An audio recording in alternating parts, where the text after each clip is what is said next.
Most men make the same mistake when they want to become more attractive. They focus on what they can add to their appearance, their words, their lifestyle, or their behavior to make someone notice them. They think attraction is created by performing, say the right thing, dress the right way, display success, become more impressive, make her laugh, keep her interested. But there is something far more powerful beneath all of this, and most men overlook it because it cannot be easily displayed. Quiet self-respect. A man who constantly needs to prove his value eventually reveals that he does not fully believe in it himself. He may speak confidently, but his behavior tells another story. He checks for reactions. He changes his opinions depending on who is listening. He becomes overly agreeable. He gives attention hoping to receive attention in return. He tolerates behavior he secretly dislikes because he is afraid that standing up for himself might make someone walk away. This is where attraction and self-respect become connected. When you genuinely respect yourself, you stop treating every interaction as a test of your worth.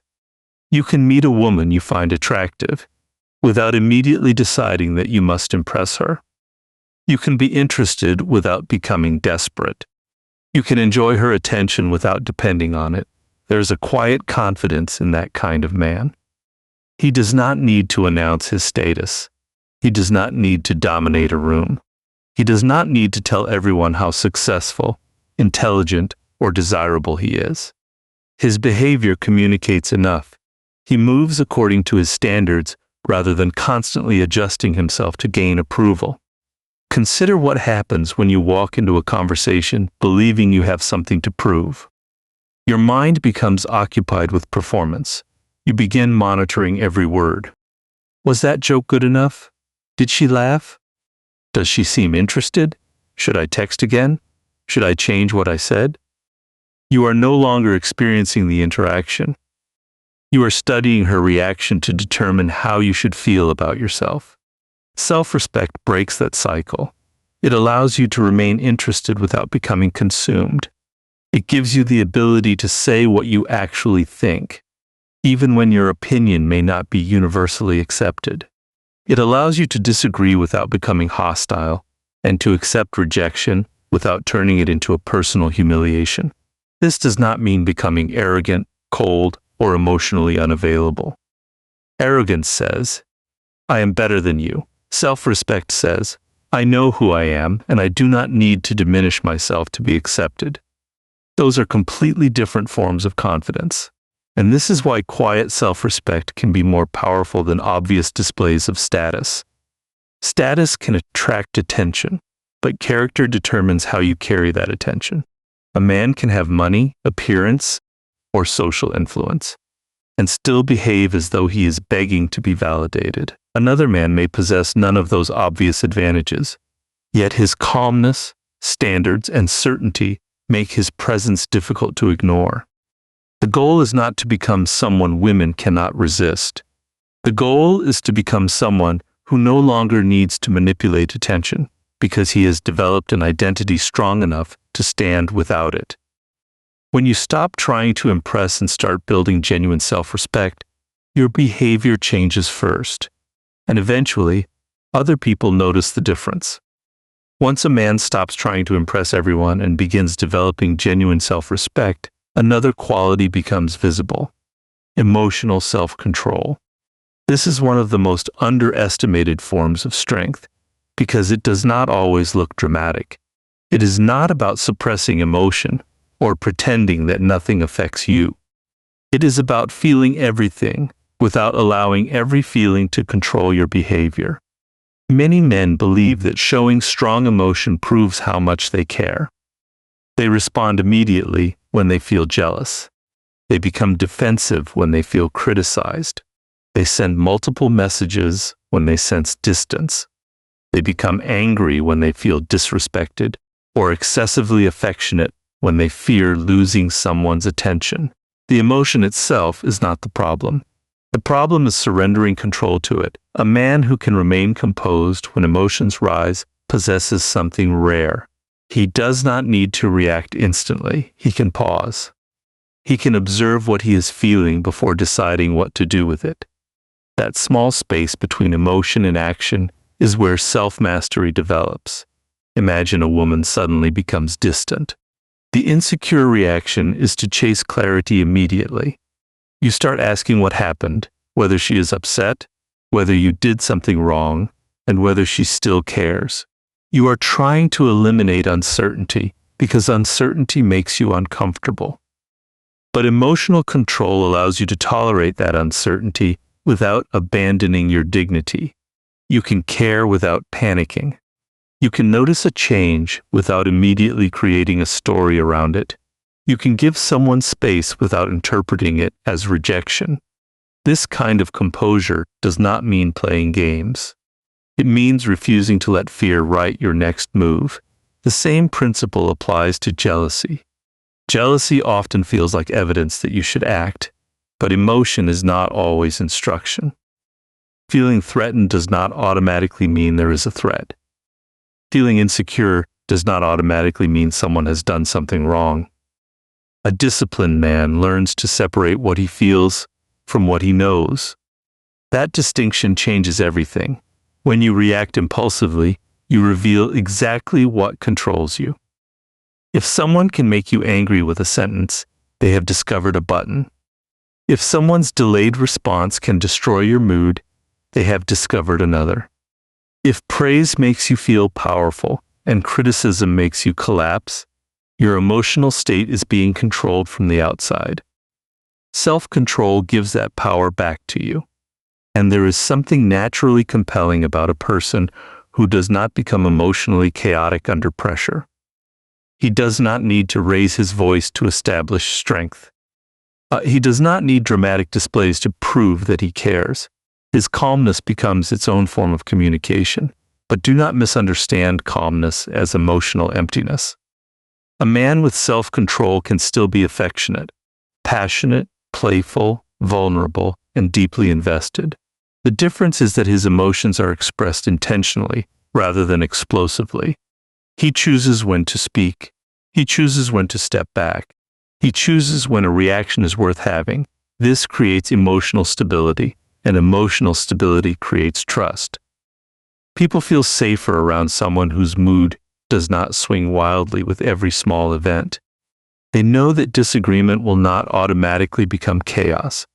They know that distance will not immediately become desperation. They know that attraction will not turn into possession. The deeper lesson is simple. Strength is not the absence of emotion. Strength is the ability to experience emotion without becoming its servant. And when you master your emotional reactions, you naturally become ready for the next level of attraction.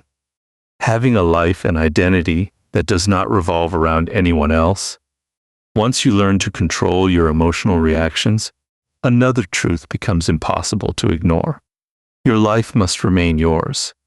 One of the fastest ways a man loses his sense of power is by allowing another person to become the center of his world. He stops following his routines. He neglects his goals. He becomes available at every moment. His mood begins to depend on whether she is giving him attention. Without realizing it, attraction has turned into dependency. Having your own world does not mean pretending to be unavailable or deliberately ignoring someone to create desire. Those are tactics, not strength. Real independence is when you genuinely have something meaningful to return to. You have ambitions that matter to you. You have interests that occupy your mind. You have friendships, responsibilities, standards, and routines that existed before she entered your life and will continue whether she stays or leaves.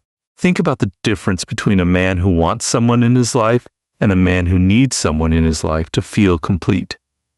The first can appreciate a relationship.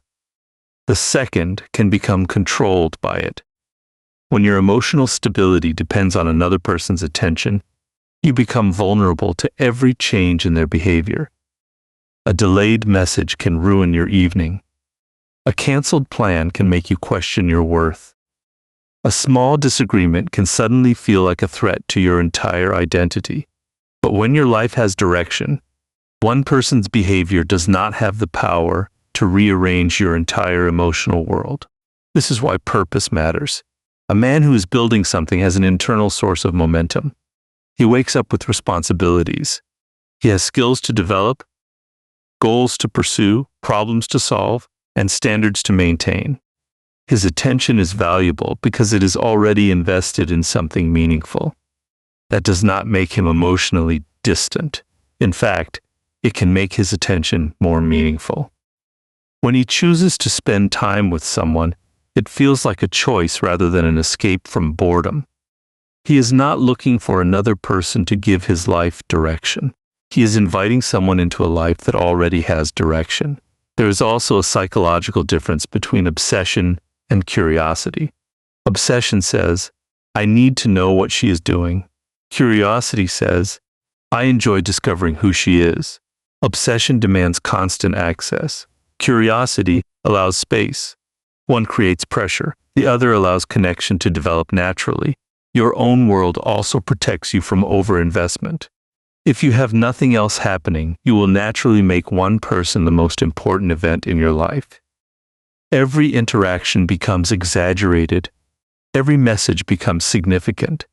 Every silence becomes meaningful. But when your life contains multiple sources of purpose and fulfillment, you can enjoy a relationship without turning it into your entire identity. And this is where standards become important. Do not abandon your values simply because you are attracted to someone. Do not cancel everything repeatedly to prove interest. Do not tolerate disrespect because you fear losing access to someone. Attraction should add to your life, not require you to betray yourself. The strongest version of independence is not saying, I don't need anyone. It is knowing, I can love someone deeply without losing myself. When you build a life you genuinely respect, you stop trying to make someone else complete it. And that is when your presence begins to carry a different kind of weight. Once you have built a life that does not revolve around someone else, you develop another quality that is often overlooked: the ability to make a woman feel genuinely seen without becoming desperate for her approval. Most people listen only long enough to prepare their next response. They hear the words, but they miss the emotion, the contradiction, the hesitation, and the small details hidden underneath. Real attention is different. It notices what most people overlook. A woman may tell you she is fine while her tone says something completely different. She may describe an experience casually while becoming noticeably more animated when she reaches one particular part. She may joke about something that actually matters deeply to her. The point is not to analyze every gesture like a detective. It is to become present enough to notice the person rather than simply waiting for your turn to speak. But there is an important distinction. Making someone feel seen is not the same as constantly validating them. Many men think attraction requires endless compliments. They praise her appearance, agree with everything she says, reassure her constantly, and try to make her feel special at every opportunity. But excessive validation can become predictable. If every observation turns into praise, eventually the praise loses meaning. A stronger approach is selective attention. Notice something specific because you genuinely noticed it, not because you are trying to earn a reaction. Instead of saying, "You're amazing," you might notice, "You become much more serious when you talk about something you actually care about." That statement reveals attention without begging for approval. This creates a different psychological dynamic. You are not simply telling her what she wants to hear. You are showing that you are capable of seeing beyond the obvious. You recognize patterns, but you remain humble enough to understand that your interpretation may not always be correct. That last part matters. Do not pretend you can read someone's mind. A powerful observer is not someone who assumes everything. It is someone who notices carefully and remains open to being wrong. If your observation misses the mark, you can smile and move on. You do not need to defend your interpretation. There is also power in remembering details naturally. If she mentioned something meaningful earlier, and you remember it later, that can communicate more than 10 compliments. It shows that your attention was real, but again, the intention matters. Remembering something should come from genuine interest, not from keeping a mental database of information you can use to impress her later. The deeper principle is that attention creates emotional significance. When someone realizes that you actually notice something about them, they feel understood. And feeling understood can create a stronger connection than being constantly praised. But you must also resist the temptation to make her response your reward. You notice her because you are attentive, not because you expect gratitude. You listen because you are interested, not because you are trying to secure affection. You can understand someone without needing them to choose you. This is where the previous lessons come together. Self-respect prevents you from begging for approval. Emotional control prevents you from reacting desperately. Your own world prevents you from becoming obsessed. And genuine observation allows you to connect without losing your independence. You become capable of seeing another person clearly while remaining firmly grounded in yourself. And when you can make someone feel seen without needing to be praised for it, you are ready to understand the importance of boundaries, standards, and the ability to walk away. Once you learn to respect yourself, control your emotions, maintain your own world, and genuinely pay attention to another person, you reach a point where everything becomes real. Boundaries. Because self-respect means very little if you have no standards for how you allow yourself to be treated. A man can speak confidently about his worth, but if he repeatedly accepts disrespect, dishonesty, manipulation, or behavior that violates his values simply because he is afraid of losing someone, his actions reveal the truth. Boundaries are not threats. They are not punishments.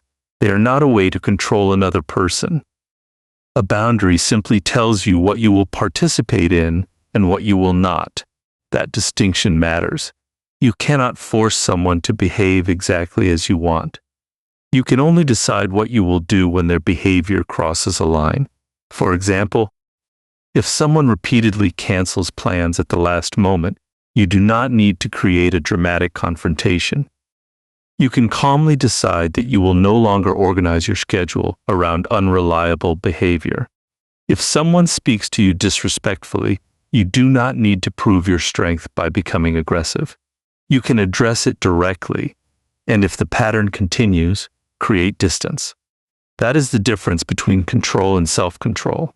Control says, I need you to change. Self-control says, if this continues, I know what I will do.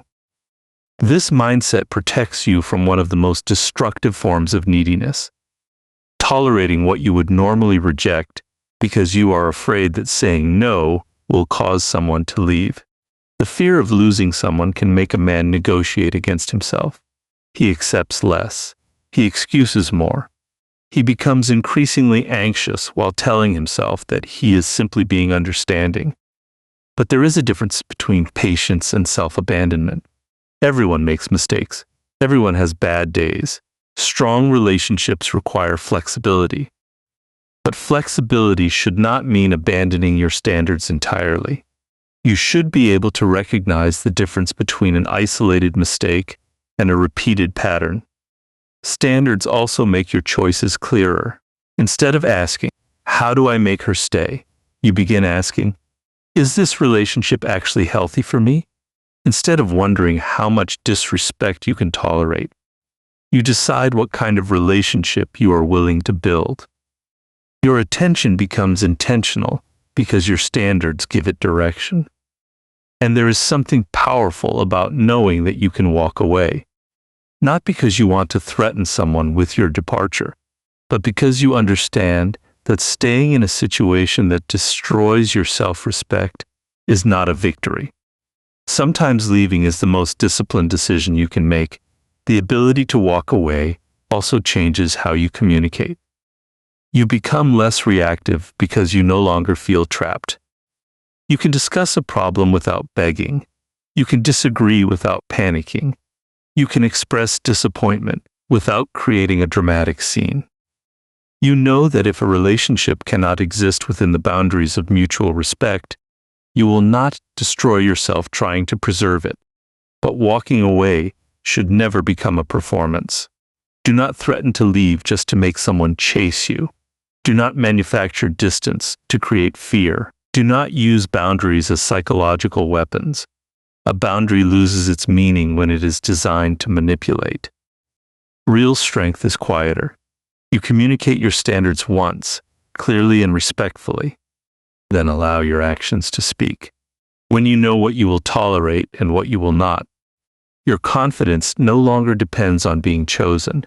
You become capable of caring deeply while still protecting your dignity. And that prepares you for the final lesson, becoming the man who does not need to be chosen in order to know his own worth.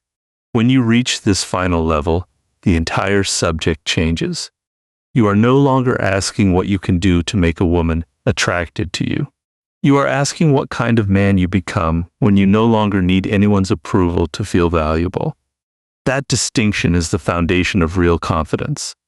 Attraction may begin with appearance, status, charm, or chemistry, but lasting presence comes from something deeper. Internal security. A man who desperately needs to be chosen behaves differently from a man who simply wants to be chosen. The first negotiates with his own identity. He changes his opinions, hides his weaknesses, exaggerates his strengths, and becomes overly agreeable because rejection feels like a judgment of his entire worth. The second can show genuine interest without abandoning himself. He can say, "I like you," without silently meaning, "Please prove that I am worthy." This is not emotional detachment. It is emotional freedom. When you no longer need to be chosen, you stop treating every interaction like a competition. You can appreciate a woman's beauty without immediately putting her above yourself. You can enjoy her attention without becoming dependent on it. You can pursue something you genuinely want while still accepting that the other person has the freedom to choose differently. That acceptance creates a powerful kind of calmness. You are no longer trying to manipulate an outcome you cannot control. Think about how much energy men waste trying to manage another person's perception. They wonder how quickly to respond, what message will create the strongest reaction, how to appear more valuable, how to create jealousy, how to seem unavailable, and how to prevent someone from losing interest. But all of this comes from the same underlying fear. What if she doesn't choose me? The answer is simpler than the mind wants it to be. If she does not choose you, you continue living. Your goals remain. Your standards remain. Your identity remains. Your future remains. That is why having your own world matters so much. You are not building a life merely to become more attractive. You are building it because your life has value independent of attraction. A relationship can enrich that life, but it should not become the foundation holding it together. This mindset also changes how you handle rejection.